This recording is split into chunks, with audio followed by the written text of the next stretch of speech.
आप तमामी हाज़रीन नाज़रीन व सामीन का खैर मकदम है आपके अपने YouTube channel A to Z info पर। दोस्तों आज हम डिस्कस करेंगे मौलाना आज़ाद नेशनल उर्दू यूनिवर्सिटी और 2021 में जो आपका एंट्रेंस टेस्ट हुआ था उसके क्वेश्चंस को डिस्कस करेंगे। और आज हम 20 क्वेश्चंस को डिस्कस करेंगे। और 2020 में जो बच्चे अपीयर होने जा रहे हैं D.ED के लिए, उनके लिए काफ़ी यूज़फुल है।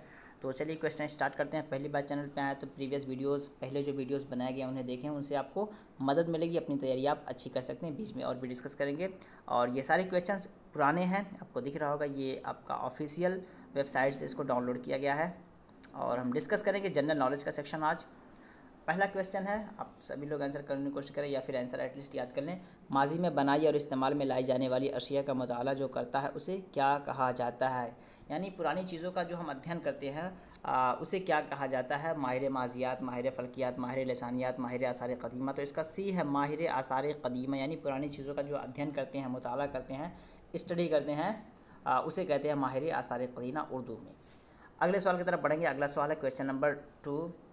1600 साल कबल हिंदुस्तान का सफ़र करने वाला ज़ायर फाशियान का ताल्लुक़ किस मुल्क से था। ज़ायर का मतलब क्या हो, विज़िटर, ठीक है, जो विज़िट करने आते हैं, घूमने आते हैं, तो उसका ताल्लुक़ किस मुल्क से था। फाशियान शख्स था तो वो चीन से ताल्लुक़ रखता था, ये फैक्ट है, इसको आप याद रखना है। अगला सवाल हमारा है, नायब सदर जमहूरिया हिंद को उसके ओहदे से कौन हटा सकता है। ठीक है, सदर जमहूरिया, नायब सदर जमहूरिया हिंद को, हिंदुस्तान का जो नायब सदर जमहूरिया उसको ओहदे से कौन हटा सकता है। सदर जमहूरिया, वज़ीर आज़म, पार्लियामेंट या भारत के चीफ जस्टिस। किसके पास ये पावर होता है, तो पार्लियामेंट के पास ये पावर होता है कि चाहे तो नायब सदर जमहूरिया को वो ओहदे से हटा दे, पोस्ट से उसको डिज़ोल्व कर दे। अगला सवाल है क्वेश्चन नंबर 4 की तरफ चलते हैं। 4 में कहा जा रहा है, बुनियादी फ़राइज़ किस तरमीम के तहत आइन में शामिल किए गए हैं। बुनियादी फ़राइज़ कह सकते हैं। फंडामेंटल ड्यूटीज़ किस तरमीम के तहत, किस अमेंडमेंट या किस सुधार के तहत इसको शामिल किया गया। तो 42वें ऑप्शन बी इसका सही हो जाएगा। अगले सवाल की तरफ चलेंगे। अगला सवाल है क्वेश्चन नंबर 5 नंबर में, वज़ीर आज़म के ज़रिया आत्मनिर्भर भारत अभियान के लिए कितनी रकम की माली राहत पैकेज का ऐलान किया गया। आत्मनिर्भर भारत के लिए कितना रकम का अनाउंसमेंट हुआ, ये आपको देखना है।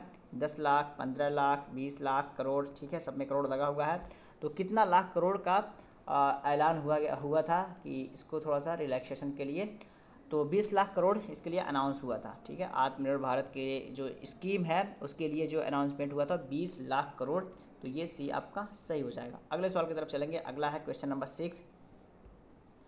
दुनिया का सबसे ठंडा बर्र आज़म कौन सा है। अफ्रीका, अमेरिका, एशिया या एंटार्क्टिका। तो सबसे ठंडा कोल्ड कौन सा है ये बताना है आपको। तो इसमें अगर आप देखेंगे तो एंटार्क्टिका चूँकि एकदम कह सकते हैं कि बहुत ये नीचे पड़ता है ना, तो यहाँ पे ठंड बहुत पड़ती है, तो ये आपके एंटार्क्टिका जो है ये कोल्ड जोन माना जाता है। तो ये आपका सही हो जाएगा।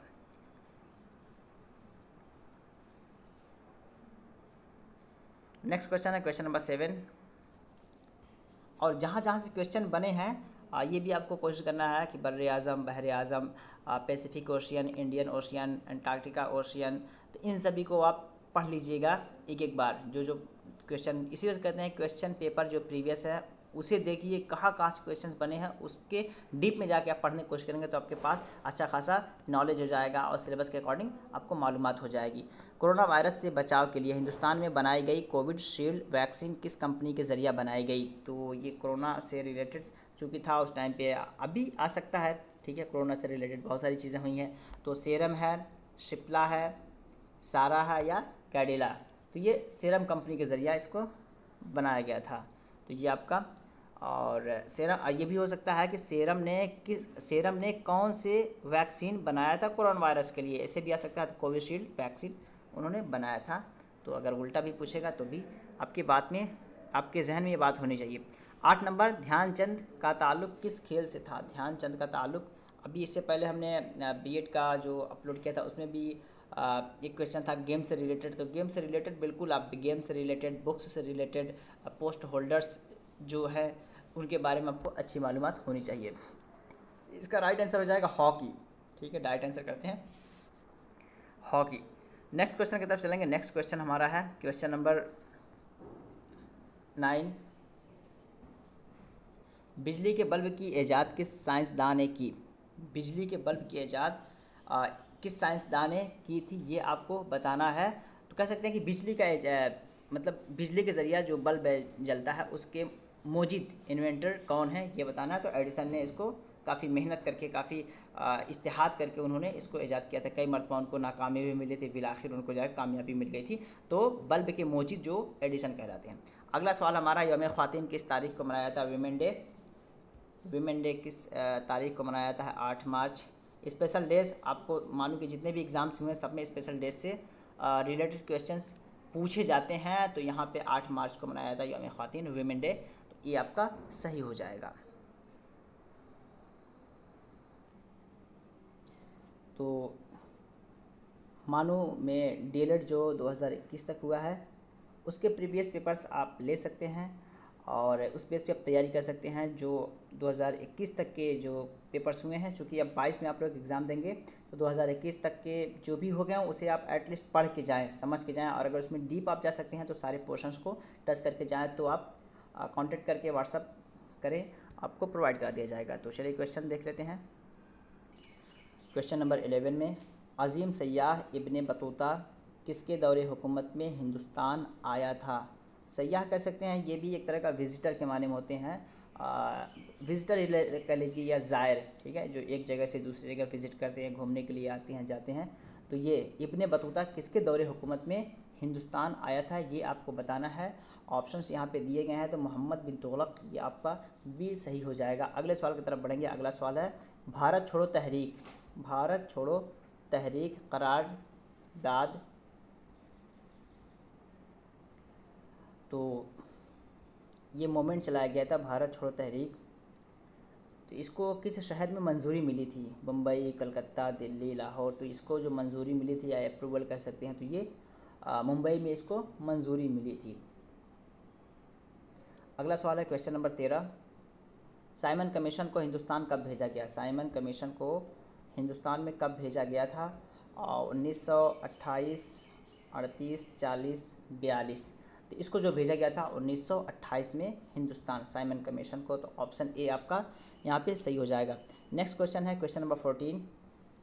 क्वेश्चन नंबर 14 में कहा जा रहा है, मुजाहिद आज़ादी अशफाक़ुल्लाह खान का आबाई वतन, ठीक है, आबाई वतन कह सकते हैं जहाँ पे उनकी पैदाइश हुई हो, जहाँ पे पैदाइश, आबाई वतन का मतलब जहाँ पे वो पैदा हुए हैं, जहाँ पे उनका बचपना गुजरा, उसे आबाई वतन कह सकते हैं, ठीक है। तो फैज़ाबाद है, शाहजहाँपुर, अलीगढ़ या आगरा। तो आबाई वतन जो उनका है वो शाहजहाँपुर। ये उर्दू लिटरेचर में भी आता है, हिस्ट्री में भी आता है। तो ये शाहजहाँपुर आपका सही हो जाएगा। 15 नंबर की तरफ चलेंगे। Question number 15, doctor BR Ambedkar ने किस मजमून से PhD की डिग्री हासिल की थी? Important question. Doctor BR Ambedkar ने जो अपनी PhD डिग्री हासिल की थी उसका टॉपिक क्या था? माशियात, सियासियात, समाजियात या कानून। तो उन्होंने जो डिग्री हासिल की थी वो माशियात में, इकोनॉमिक्स में, अर्थशास्त्र हिंदी में बोलते हैं, इकोनॉमिक्स इंग्लिश में, और उर्दू में माशियात। तो ऑप्शन ए सही हो जाएगा। अगला सवाल है क्वेश्चन नंबर 16, 1982 में बनाई गई फिल्म गांधी में गांधी जी का किरदार किस फनकार ने अदा किया था? संजीव कुमार। चूँकि ये थोड़ा सा डीप चला जाता है, ज़रूरी नहीं कि हर इंसान को हर फील्ड में महारत हासिल हो, बट अगर ये पता है तो आंसर कर पाएंगे, अदरवाइज़ गलत होने के चांसेस भी रहते हैं। नसीरुद्दीन शाह या टॉम हैंक्स।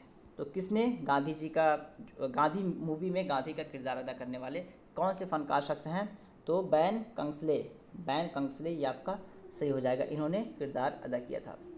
अब ये देखना है कि पहली मूवी कौन सी है, हिंदुस्तान में सबसे पहली मूवी कौन बनी, और सबसे पहले कलर मूवी कौन सी है, ब्लैक एंड वाइट मूवी कौन है, इस पर भी आप थोड़ा सा नज़र डाल लीजिएगा।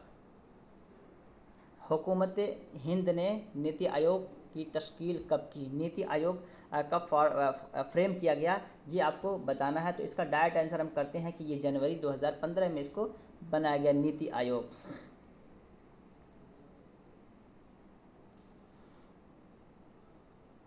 ये प्लानिंग कमीशन को रिप्लेस करके इसको बनाया गया था। नेक्स्ट चलते हैं 18 नंबर क्वेश्चन। क्वेश्चन नंबर 18 में, वज़ारत तालीम हुकूमत हिंद के मौजूदा वज़ीर ममलिकत कौन हैं? संजय धतूरे पहले थे, अब आपको पीयूष गोयल, अर्जुन मंडा, हर्षवर्धन। तो चूँकि अब एजुकेशन मिनिस्टर जो आपके हैं वो कौन है, ये आपको सभी को देख के जाना है।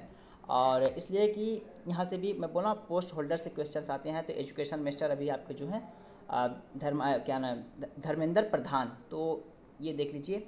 और यहाँ पे फ़िलहाल उसके हिसाब से ऑप्शन डी सही है। नेक्स्ट क्वेश्चन चलते हैं। नेक्स्ट क्वेश्चन है क्वेश्चन नंबर 19।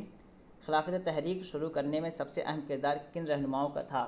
खिलाफत तहरीक जो स्टार्ट हुआ था तो सबसे ज़्यादा रोल अदा करने वाले कौन थे? ठीक है, मौलाना आज़ाद, सैयद मोहम्मद शरफुद्दीन, शौकत अली ख़ान। ये कहीं ना कहीं हिस्ट्री से क्वेश्चन बन जाता है। अगर हिस्ट्री पे आपको कमांड है तो आंसर कर पाएंगे शौकत अली मोहम्मद अली। ठीक है, तो ये आपका सही हो जाएगा। नेक्स्ट क्वेश्चन की तरफ चलते हैं। नेक्स्ट क्वेश्चन है क्वेश्चन नंबर 20 और ये लास्ट होगा आज का। आलमी तंजीम बराए सेहत WHO वर्ल्ड हेल्थ ऑर्गेनाइजेशन का उर्दू तर्जमा, वर्ल्ड हेल्थ ऑर्गेनाइजेशन का उर्दू तर्जमा ये होगा आलमी तंजीम बराए सेहत का सदर दफ्तर कहाँ है, हेडक्वार्टर कहाँ है? तो यहाँ पे दो चीज़ पता हुआ कि आपको मालूम हो गया कि WHO का उर्दू तर्जमा क्या होगा, आलमी तंजीम बराए सेहत। इसका हेडक्वार्टर कहाँ है ये आपको जानना है। जेनेवा है, पेरिस है, रोम है, न्यूयॉर्क। तो ये आपका जो इसका हेडक्वार्टर है वो आपका जेनेवा में है। ऑप्शन ए इसका बिल्कुल सही हो जाएगा। तो ये कुछ 20 क्वेश्चंस हैं और इसके बाद और भी क्वेश्चंस हैं जो डिस्कस करने के लायक हैं। चूँकि ये फैक्ट बेस का है तो इसमें कुछ कर नहीं सकते हम। और ये उर्दू वाला करेंगे तो इसमें से हम थोड़ा सा डिस्कस भी करेंगे, फ़िजाइया क्या है, तखसीस क्या है, तरमीन क्या है, नेता क्या है। इसलिए कि सबको D.Ed के बच्चे हैं उनको भी, B.Ed के हैं, M.Ed के हैं, तो सबको ये क्वेश्चन करना ही है। और B.Ed किसी भी सब्जेक्ट से कर रहे हैं तो उर्दू और जनरल नॉलेज सभी को करना है। तो उर्दू में थोड़ा सा समझ के करेंगे तो आपको आसानी होगी। तो ये पोर्शन जब हम करेंगे यहाँ भी समझेंगे और इंग्लिश वाला करेंगे तो इसमें भी समझेंगे कि आप हत्तल इम्कान सही तरीके से आंसर कर पाएँ, ताकि आप अच्छा से अच्छा नंबर स्कोर कर पाएँ। जनरल में अगर अच्छा स्कोर कर लेंगे तो अपने सब्जेक्ट में आप स्कोर तो कर ही सकते हैं। तो ये वीडियो कैसा लगा ज़रूर बताएं। वक्त जैसे ही मिलता है मैं नेक्स्ट इसका पोर्शन लेके आता हूँ और फिर मिलते हैं नेक्स्ट वीडियो में। तब तक के लिए अल्लाह हाफिज़, टेक केयर।